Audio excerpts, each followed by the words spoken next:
Salutare, sunt Monami, avatarul tău digital, și azi vei descoperi câteva curiozități uluitoare despre Principatul Monaco.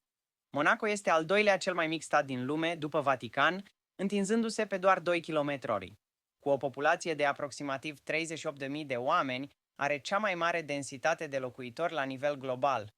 Principatul nu impune impozit pe venit persoanelor fizice, atrăgând milionari celebri din întreaga lume.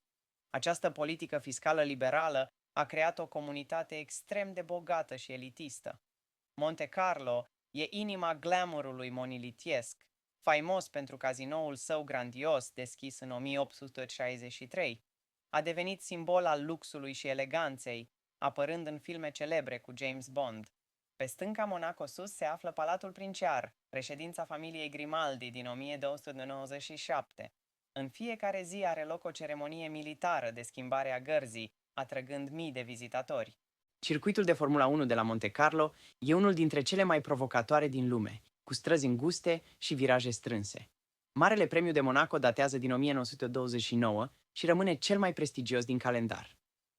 Grădina exotică, inaugurată în 1933, găzduiește peste 1000 de specii de plante suculente și cactuși din cele mai neobișnuite colțuri ale lumii. Peștera săpată în stâncă oferă o panoramă spectaculoasă asupra orașului. Familia Grimaldi guvernează Monaco de peste 700 de ani, fiind una dintre cele mai longevive din Europa. Prințesa Grace, fosta actriță americană, a transformat statul într-un centru cultural de prim rang. Chiar dacă nu are plaje naturale, Monaco dispune de plaje artificiale cu nisip importat din Sahara. Malul mării ultraluxos oferă șezlonguri elegante și beach baruri rafinate. Acestea au fost câteva motive pentru care Monaco e considerat raiul luxului și eleganței.